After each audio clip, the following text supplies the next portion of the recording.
Philip Chubb, you have restored a few Rolls Royces, you've owned a few Rolls Royces, you trained as a toolmaker, you then went into film. Now you maintain this house using your technical skills as well. Let's start about your Rolls Royces first.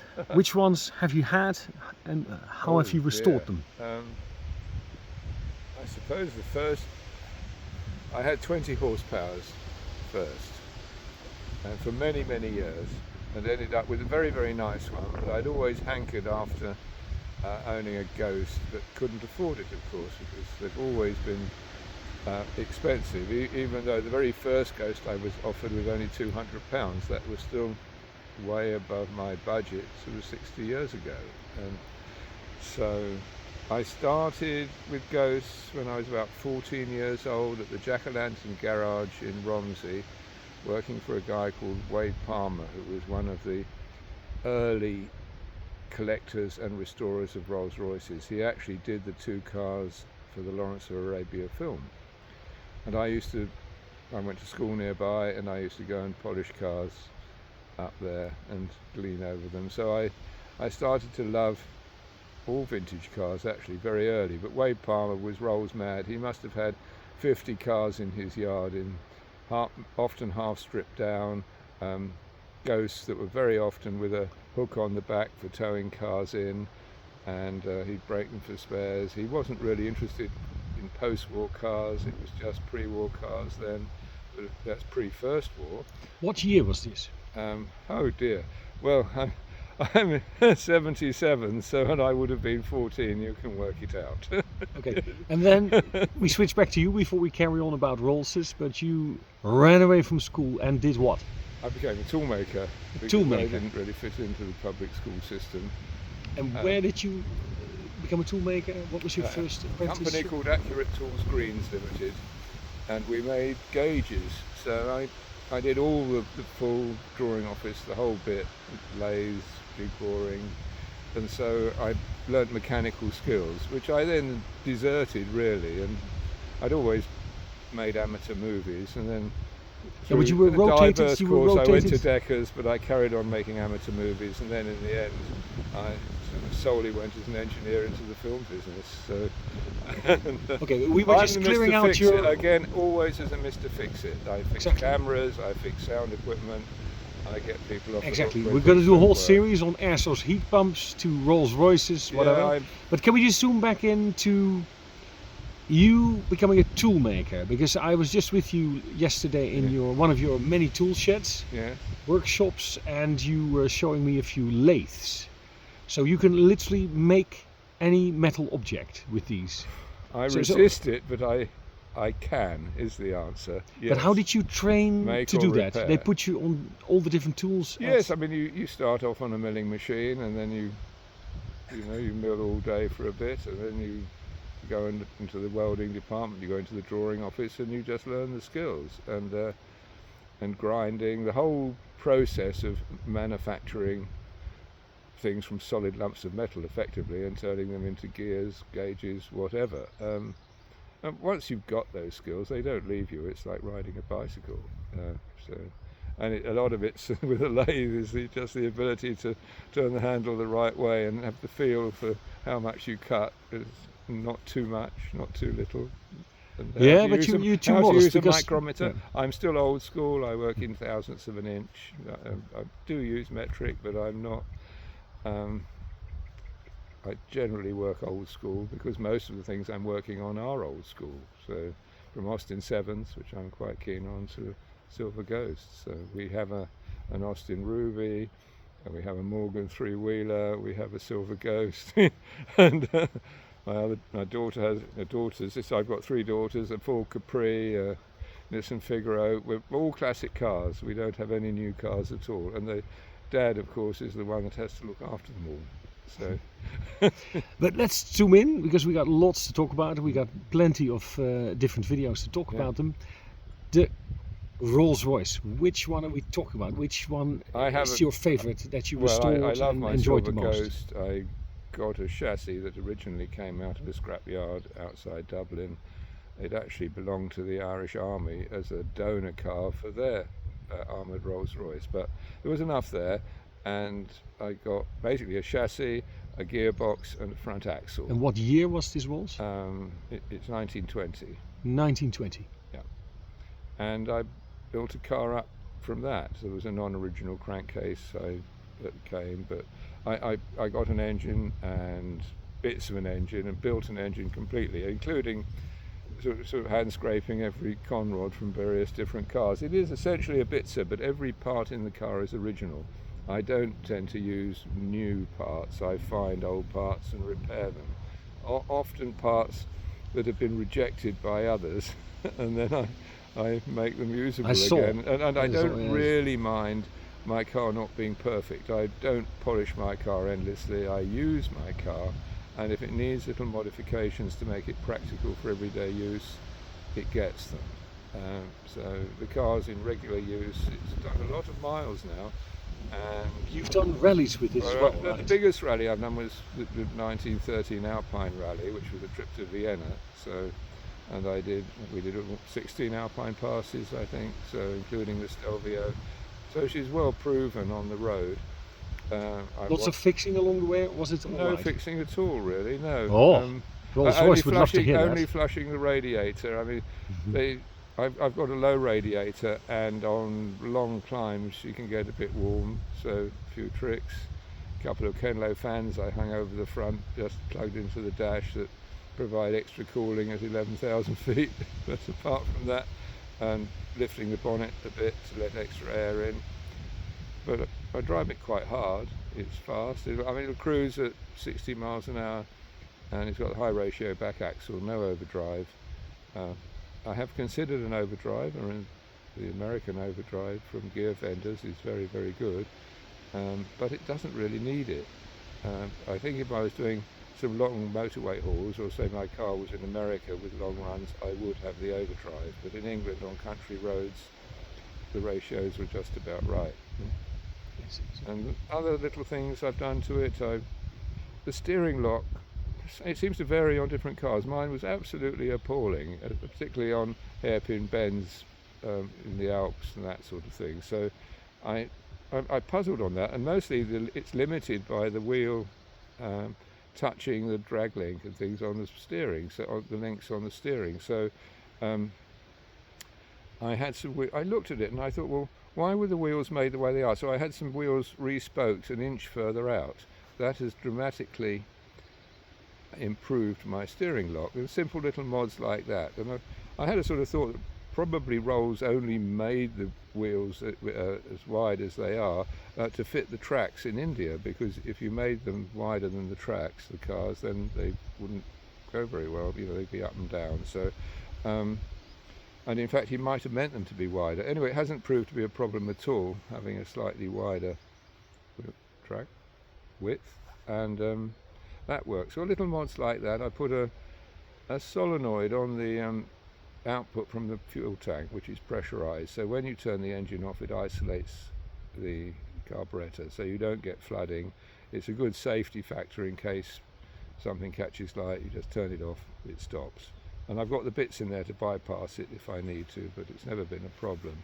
It means that you don't have to operate any taps prior to starting and mess about. I can get in my car, prime it, and it'll start first turn, and I'm away. Yeah?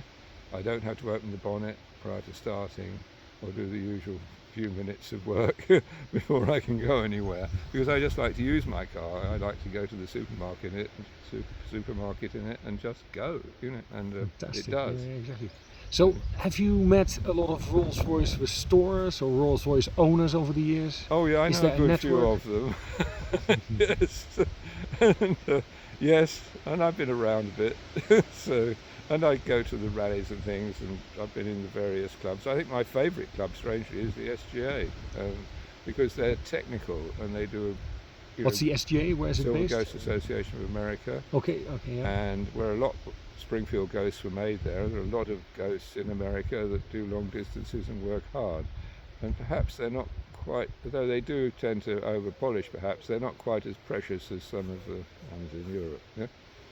In that they don't mind using their cars, yeah? So, which is what they're for. Right. There, And rest. restoring a Rolls Royce, like where do you start? You have a chassis, so it's hunting parts and. Well, the first thing is you get your chassis and you sort of strip it down and repair it and clean it up and. But where do you find all the bits, Philip? I would do it differently now because in some ways it's probably easier. If I was starting another Ghost chassis, I would probably hot zinc spray it and then paint it, because you can't go back to it once you put it together, and so. But where do you find the little engine? Spots of rust won't happen underneath. Then Where do you find the engine? I just painted my chassis, and it's a long time in, and it just looks like a used chassis now, which is fine. But there are you have to find nuts and bolts are very important. They're all different and they're hard to find. The Grover washers, Rolls always use Grover washers, which is rather a strange washer with a little dip around the outside, the locking washer on all the nuts and bolts, and you need those. So you start collecting, and you go to auto jumbles and you look around and you meet people, and you'll always find other people restoring a car, and then so you might make some water pipes or something and they will make something else, and you swap, or you go to a rally and you copy a photograph and the silicone and wrap it round with your hand around the fitting, and then send it off to India, and they will send you nice brass castings back. Again, now with laser deposition and all the new CNC stuff, that sort of reproduction of components is much easier than it was years ago. In the old days it was engineering and on the milling machine and the lathe and doing castings. Now you can get all this stuff done, and the quality is actually better. You don't suffer from shrinkage after copying. When you recast, everything's the right size and it fits. And with CNC machines, the drilling in the blocks is correct, and everything is absolutely as it should be, if you've got good kit and nerds to work it. The engine. Just started it up and pulled it out. I had the bonnet open to show somebody. As you can see, I don't polish my engines or car. I just use it and whoosh it down. So how many cylinders? Talk us through this. What are we looking at? 6-cylinder, dual ignition, 2 blocks, 3 pistons to each block. Very traditional engine, designed in I think 1906-07 and manufactured up until 1926, just about. So had a long life, mainly used just in the cars, but they were also put in boats and things by people. I know Commander Wallace had one in a speedboat.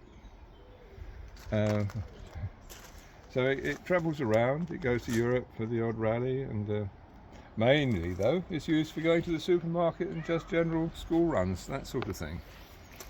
It's on the button, and when it needs polishing, I hate polishing, and so I don't really, but it gets a little lick over every now and again.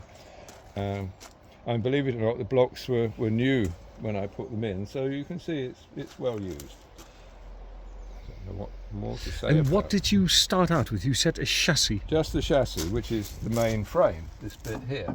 You can see the paintwork's now. Yep. And so you start with the chassis, you have it mounted up and you clean it. But where did the engine come from and the bits are missing? The bodywork?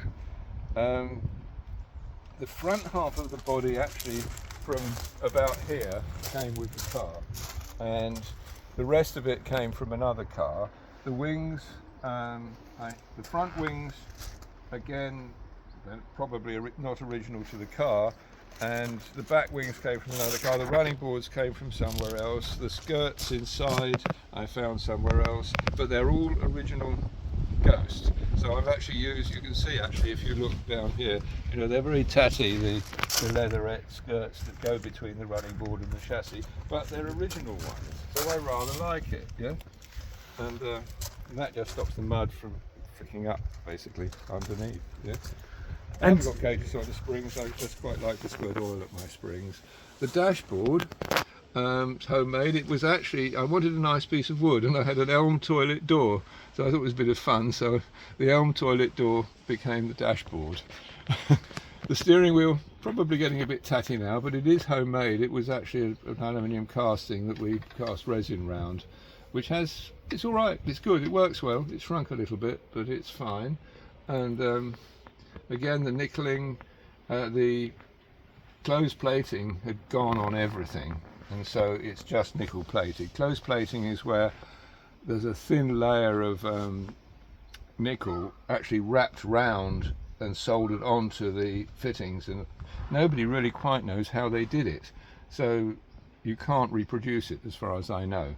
So you nickel plate, and that holds up all right. They tend to get a little rust jumping through the nickel because they probably don't put enough copper on. In the old days they would heavily copper plate before nickeling. Now hard to get that done. The floor is a bit of a compromise. I actually have all the original parts now, but I haven't fitted them because it works so well. So that the bit of floor under the pedals is not original, but I have that. It's like a lot of things, you've got them and then you don't get around to fitting them because what you've got works. So you wait till you take it apart and you do it. It has the exhaust cutout, which is quite fun, which is another lever, so when you're out of town you can have a straight through exhaust effectively. It's a short one, that's that little on the lever floor. On the floor, and it was illegal technically to use What does them that in do? England. What does that? It opens the exhaust up before the silencer. Ah. Makes a wonderful noise.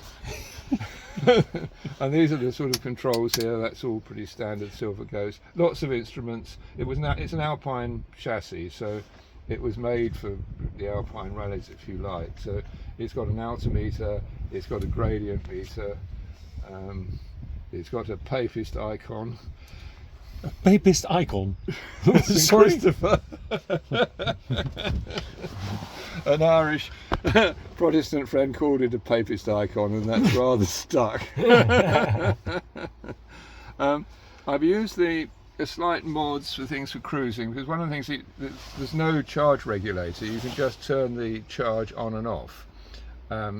So this is actually a headlamp dimmer from a later Rolls Royce 20 actually, and I've used the resistance in that on the field of the generator so that I can vary the charge rate. Just little mods like that, and I fit, because of travelling in Europe, I fitted indicators, you can see here. Talk us through the gauges, because I see a lot of gauges I don't quite recognise. Well, oil pressure, so very important when you start, they should run about 15 psi. They will run at 5, but 15 is the recommended, and that should stay at that all the time really. The speedo, this again is an Alpine one, so it's in kilometres, but it's an AT speedo original.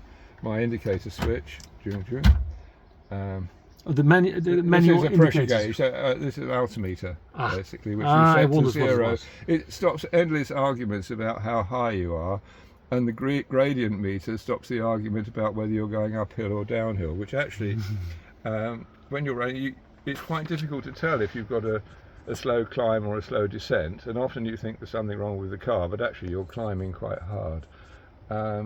And you need that? You need to know whether you're going up or down? No, you don't really need to know. It's just something to... this opens the ventilator, and that's the dimmer. This is basically it's headlights, side lights, charge on, off. Yeah? Mm-hmm. And behind this is a little contact breaker unit. And then there isn't a fuel gauge, you've got a fuel pressure gauge. And I'll go around to the other side. Yeah. I can point then. And there is of course the clock with the Rolls Royce emblem. You've got the right clock. It's a rim wind. They should all be rim wind on the 90. So you turn the outside to wind it up, and it's not wound up at the moment for some reason. The fuel is not a fuel gauge, it's a fuel pressure. That's actually the pressure in the tank, which should be between 1 and 2 pounds. It will go higher, and particularly if the sun's out with modern fuel, the pressure can go right up. You want to be I worry about that sometimes because modern fuels vaporise and whether you could actually do some damage. So it'll go right up to 3 sometimes, which I don't like, so I might then let a bit of pressure off. Temperature gauge, so I haven't been out for a run yet, but that, again, 75 is a good temperature to run at, rarely goes above 80. Sometimes if you turn it off it'll swing round a bit, but you start it comes down again. Dashboard lights, this is a map reading light, travelling. And this is to put your mobile phone on. Because you need your mobile phone, it all plugs in under here. So you've got a GPS as well, an old-fashioned GPS, but that's actually quite nice. That sits in there. And that's also 1906, isn't it? Yeah, that's all 1906. And this is actually Bluetooth. And so you can play music through your phone. And there are some loudspeakers under the seats here. Awesome. So you can listen to your music, because it gets boring when you're driving long distances at 50, 60 miles an hour. It's got where did you get the upholstery? That came with the body, but all in bits. So I screwed it all in and tacked it all up. But it wasn't quite my choice, but it's worked very well. It's a nice bit of leather, so I'm quite happy. And the roof comes floors off. I made. Another very nice old boy locally made the hood for me, but I made the frame. They're actually old. It's an old carriage frame, but it works and it's nice and light. And the hood just folds away very easily. And actually, from now on, now the English summer's finally started, I'll probably take the hood down and leave it down. This pulls back to go in front of the passengers. So again, it's an Oyster screen, and it keeps the wind off the passengers in the back, so they can be fairly comfortable. I have got side screens that slot into the back. Can you close it? I'll tell you the truth, I've got the side screens, but they just sit there, and I've never used them really. It's in winter we just put a coat on. A pair of gloves. Enormous amount of leg room. A lot of room in the back, yeah. And a table there even. There are blankets for This is a table? Well, that's a table for picnicking, because actually it's one of the things you do. You take your so there's a table. So this is all 1906? But it's all about the right period. 1920 is the car, so everything's just about the right period. And I try to get it right, but within my budget. I'm not a sort of these are all this sort of stuff was bought at Bewley and then plated or cleaned up, but it is original. I've actually for this used car. perspex in the sides and this purely for safety.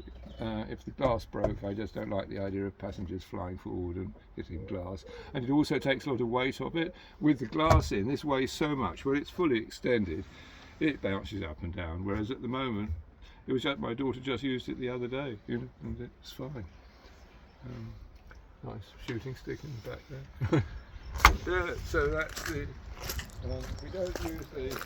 Well, you can do, but I rather like this, which actually came off an old Ford, but it's a running board clip to hold your picnic hamper and suitcase. So, and again on the back, the trunks, which hide the fuel gauge, which is on top of the tank, which is rather annoying, but you can just about see the fuel gauge. Additional lights and tank. Lovely lights. Yes, yeah, all the original type, but all found by me and restored. Mainly stuff from Bewley Auto Jumble, which is the big UK auto jumble through the years. And again, they wouldn't necessarily have had dampers all round, but I've got dampers on the front and on the back just to improve the ride. They were an optional, really, I think. And so, anyway, there's, if you can see the friction dampers down there. And they do work quite well. I think it's really good on the road. Yeah, really good on the road. Another few little mods. One of the things they recommend is that you lubricate your sphere daily, which means grovelling under the car. So actually, for long runs, I put a little oiler on here, and I pour oil in this every few trips, gear oil, and that goes across to the sphere and just dribbles into it. That then runs down, finds its way to the back, and dribbles out of the inside of the brake drums, which is what they should do. And with a Silver Ghost, they will always leave an oil, if they're in good order, a few oily patches on the ground. That's normal. They leak a lot of oil, particularly when you check the oil level, which is on the other side. But it's quite interesting because they don't have a dipstick, and what you have is a standpipe in the middle of the sump, operated by a tap here. And so you flick the tap and you get on your knees and you look under the car. If oil is running out, you know you've got enough, and if it isn't, you add oil. You can add oil. This is a side tank full of oil, and there's a tap on the bottom. You just turn the tap on and the oil will slowly run through into the engine and top it up, and then directly it starts running out, you turn the tap off. Enough tools to put my car right and any. There's nothing much. I've got enough tools basically to do all jobs, including major engine work actually. So toolbox is a mess, but all the tools you might need in that one. There's one on the other side with the sort of lighter weight tools. Yeah. So spares to keep the car going, spare coil, a few other things. I've got original ignition coils, but I actually drive on a modern coil because they're expensive, the original coils, and if you happen to make the mistake of leaving the ignition on, it's a very expensive mistake because they will burn out. Yeah. This is a bit of an experiment. As you can see, I'm on Beaded edge wheels, which is that. Well, they're notoriously unreliable in many respects and tend to go bang. But they were the original wheels on the car. I also have, I'll show you in a minute, split rims, but I got fed up. They're always going rusty. So when they go, this time I've had them hot zinc sprayed and then painted with a very thin layer of paint. So I wanted to retain the ability to still be able to adjust the spokes, because every now and again you will get a loose spoke and you need to tweak it, yeah? So I can still twiddle the spokes. This one is sprayed. The problem with it was sandblasted, then hot zinc sprayed, so it has revealed you can't then fill the little dents, if you see what the rust marks of age.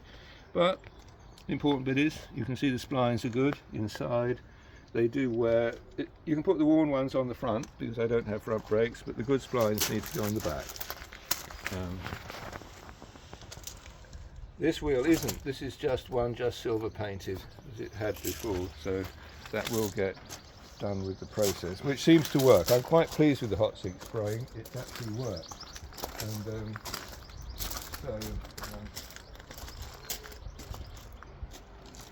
so if we come to the back, this is a beaded edge tyre. Yeah.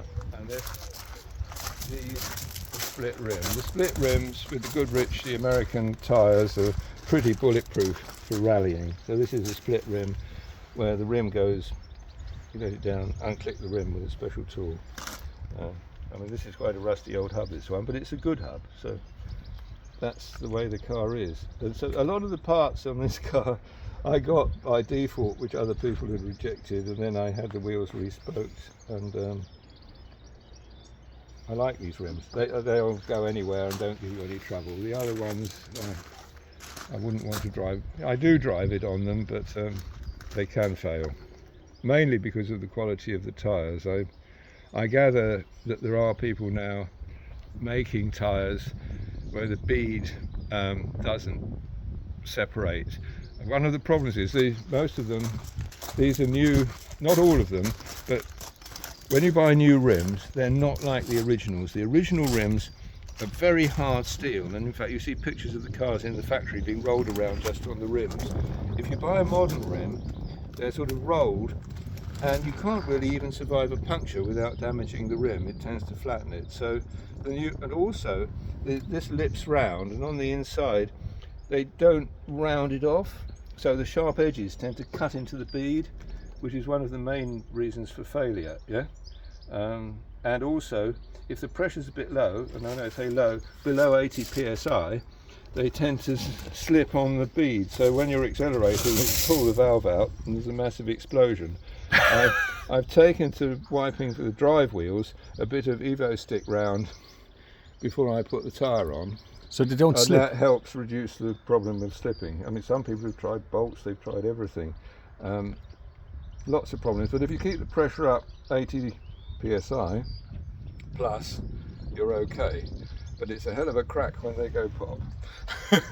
So this is for the enthusiast, quite honestly, the split rim, and I'm very lucky. I've got two sets of wheels. I've got the split rim, half my wheels are in at the moment being sprayed. Now I've proved it, I'm doing them all.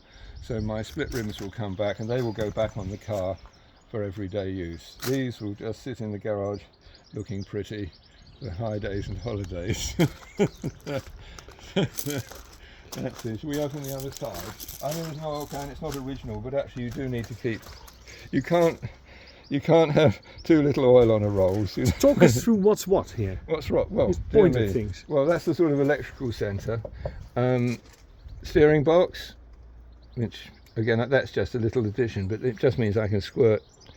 And I use a heavy, several people make steering box oil, but you want a good sticky oil. Probably the best cheap one is the, and I find it pretty good. You can buy a litre of stuff that lorry drivers pour in their engines to make them run better, and it's really thick and sticky. It's a bit like STP, and I use that in the steering boxes and anywhere where I want the oil to stay, because otherwise it runs out. So I tend to actually use that in my grease. You don't use grease, you use oil on all the lubrication points. Grease is fatal, it blocks everything up. So again, but you want a nice thick sticky oil because you don't want it running everywhere. So like chainsaw oil? No, thicker than chainsaw oil. You want at least a 140, EP 140. Or you can get, Miller's make some. It might be in here. This is where it lives. I keep it in an indoor-outdoor shed because directly I lock a car in a garage, I never use it.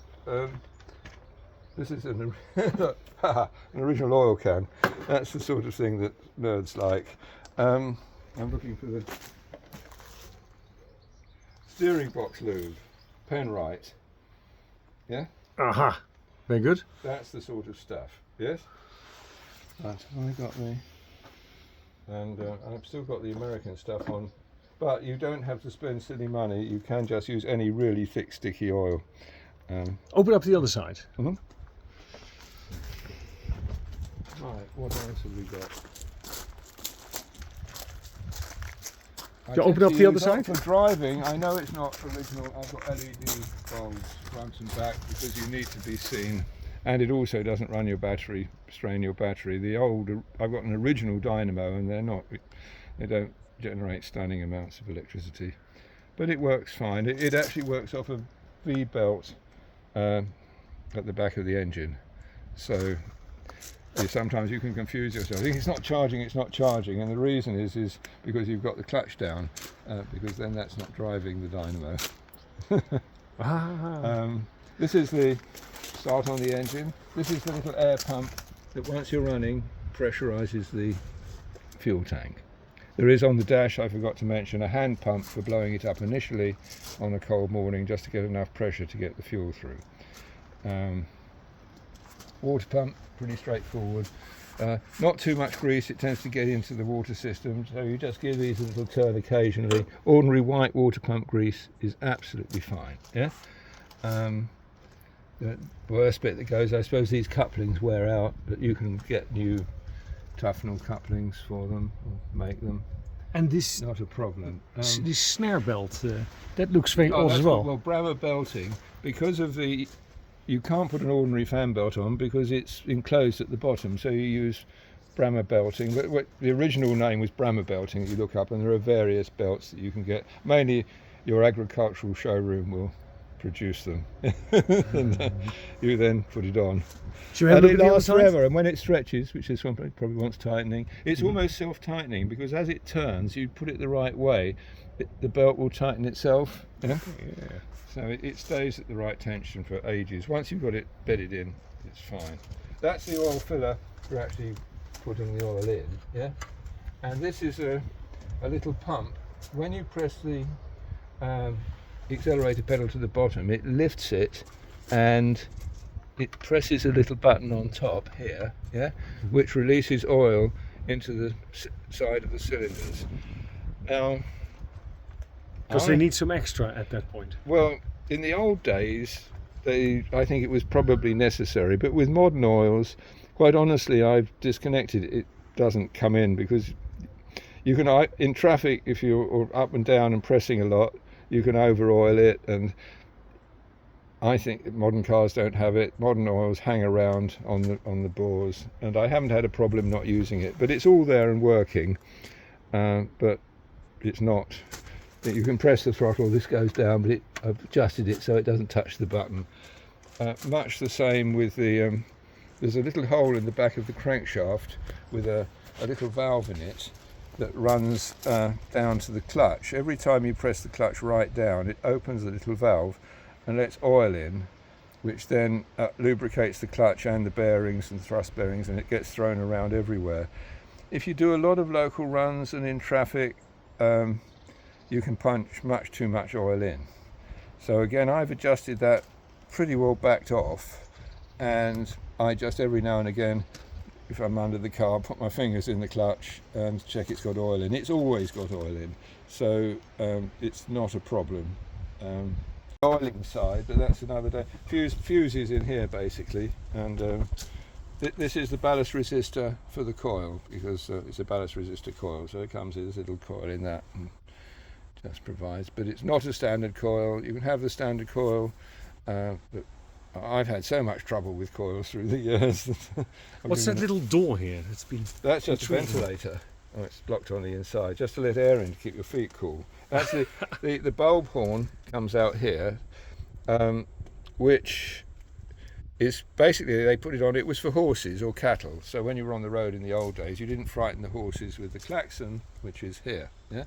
So the klaxon is noisy, and that was for other motorists. This was just a little bark, bark, just to don't frighten the horses. Yes. Awesome. I didn't know that. That's cute. So that's the reason for that. The actual main ignition switch, which seems quite crazy, is at the bottom of the steering column here.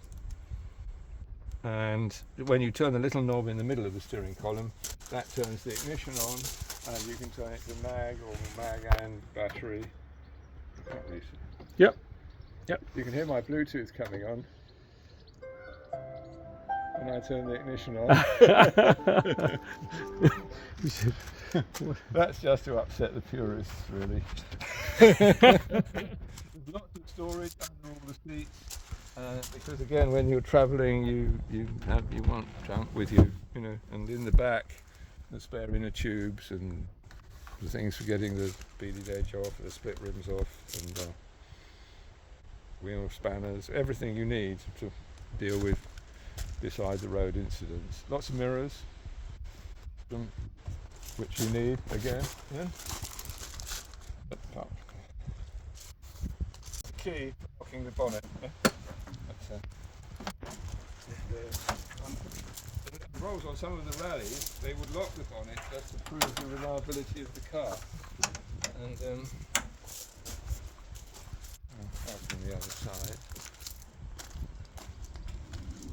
The headlights are acquired separately again, and the brackets, and then just plated at a local company and polished. Not the best, but they're lovely headlights and original type. So I've got two maskets. I've got one silver one and one everyday masket. That's the everyday masket, and a town cap, which is when you park in town, you can put on in case anybody steals your masket. Again, great unpolished engine. The bulkhead I made, I didn't mess it up by drilling lots of holes. I had some really badly drilled bits, but so that's homemade really. But contact, that's the starter unit relay. The magneto is not an original. I have an original magneto, and I go for a Sims. They give a really good starting spark, so you can actually start on the handle very easily, or just with half a turn. Their own mags are a bit not as good. The beauty of the Sims is that the coil is on top of the mag and the magnet moves round, so it's much easier to rewind, and it's much so Sims magneto time. Beautifully made, and they just go on. You have to adapt them a bit and file them a bit. They fit in, and you can have the original mag if you want it, but it's a good, reliable mag. That mag has been on there for 10 years. I just don't touch it, and it gives a lovely spark. You can, again, manifolds. I made a lot of this. All this stuff we've made. These were cast in India. I like original sparking plugs. It's a load of rubbish that you need fancy, horrible, ugly modern plugs. Start collecting the C3. Large C3 was the original plug, and they're dismountable. You can take them apart, and clean them up, and they just run forever. There's a really nice big gap between the anode and the casing, and they don't tend to foul up or give you any problems at all. So start hunting for them. I reckon maybe to find one or two at every really good auto jumble. But I've now got a big stash of them because actually I don't need to change them very often. There are two types on here, I'm not quite sure. These were the earlier ones, those are slightly later. But Lodge C3, remember that, when you see them, they're the original plugs. To get at the valves, if ever you want to, you need the special tool, which these undo, and then the valve is there. The actual rest of it is open, so the springs, the valve springs you can see, and the adjustments are under there all the way along. I spray mine with motorcycle chain oil. You can get aerosol of motorcycle chain oil for lubricating chains, and I just go whoosh along every now and again, and that seems to work very well as a lubricant that stays, because they're not lubricated from anywhere in the engine. You have to do that externally. The actual cam followers are in these, which can get they're little rollers that go across, and then they lift the valve. So I've never had one fail, but other people have, and they can make quite a clattering noise when they go, but they're easy enough to pull out. You undo the four nuts and you pull them out, and then I can show you, I've got spare ones another time. So that's all there is on this side, I think, to look at. What's this open crankcase oil? No, this is your level. This opens the standpipe. Well, actually, if you put underneath, look underneath my oily engine, I'll turn it on and we'll see if we've got any oil in there. No, you need to go. Yes, we've got oil. So it's got oil in it. That's off now. So that's how you check your oil level from the standpipe. Yeah. And if you're in a posh hotel, you put a little tray underneath. And in fact, in some of the Swiss hotels, they know about Silver Ghost, and they rush out with big trays that they shove underneath as you arrive. They've got their very expensive paving. Do you want to come down here and talk about a bit about this? This looks phenomenal down here as well. Again, I don't spend hours on my back polishing underneath, but I do. My exhaust system is due to be replaced. I must admit, it's getting a bit sad. Yes, and so I'm probably going to have to start making one. You can see over on the other side. You can see the dynamo and the belt. Yeah. Yeah. And that belt just goes on to the back of the engine. Gearbox, behind the gearbox is the starter arrangement. The starter is up here and drives through the gearbox, through the clutch to the engine. It's a massive thing with an epicyclic gear inside, and touch wood, totally reliable. These are just chassis potentials. These were all missing, so they're all things I had to find for the car. Back axle, you can see, brake adjustment, it's rear brakes only. Oh, this is your exhaust cutout arrangement in here. Little lever that lets the exhaust out and makes a wonderful noise. Yeah? I rather like that. The speedo drive, I don't know if you can see underneath, there's a flat leather belt on that pulley over there, and that drives the speedo cable up to the speedo. A little bit of an afterthought, I suspect. Yeah. You can't really see, there's a cross piece which is homemade actually. I do have actually the original one off the Moon car now that I was going to fit, but that one works fine.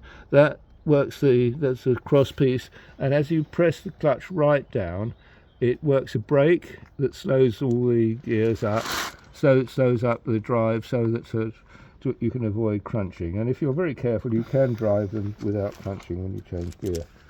Though the very best of us still have bad days when we crunch a lot. Yes, it's a straight cut gears in the gearbox, and it's like a lorry, and you need to get it just right.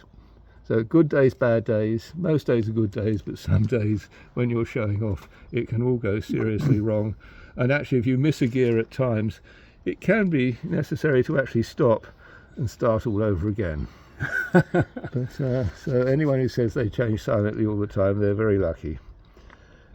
Because one of the problems is on a cold day, of course, it takes a long time for the oil in the gearbox to warm up, so everything's very different from when it's hot. So original gearbox with the original engine chassis number on it. There you are, and this is suitably untidy, not all polished, lots of miles, Norfolk roads, mud, everything, yeah? So there you are. But that's what but in their day, I maintain that cars look much more like this than the all polished, totally restored cars. Cars were just used, and even the chauffeurs would just wipe them with an oily rag. They didn't polish cars, they were hand painted and they just wiped them. It's all changed now with the shine and the wonderful finish. And bearing in mind the paintwork, it was all hand painted anyway, the Rolls Royce, they didn't spray them, yeah? The original, and these wings on my car, I think, well, I'll put them all on and fit them, and then I'll take them off one day and paint them. Well, I never got round to taking them off and painting them, and I actually rather like them in the tatty form in which they came. So, and I just give them a little touch up on an aerosol every now and again with a bit, but and I don't get phased if, you know, they bubble or they get scratched or anything. It's I'm slightly different from your average vintage car owner, perhaps. As you can see with the Austin 7, if you want to have a quick look. This is a Ruby, but she is in actually really good mechanical order. I mean, the engine. And also in everyday use, isn't she? This is in everyday use. The kids use it all the time. Yeah.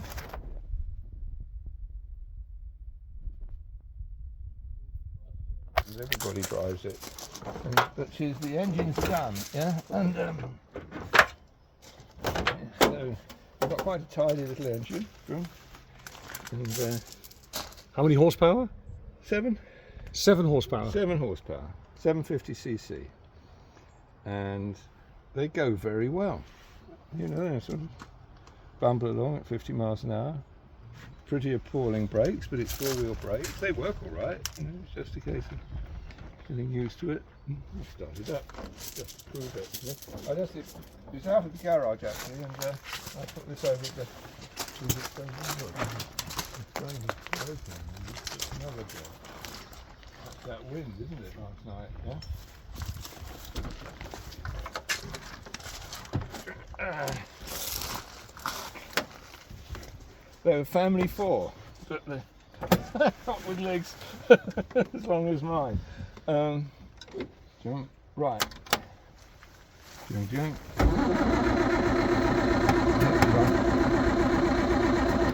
Come on. Yeah, it's not going to play though, is it?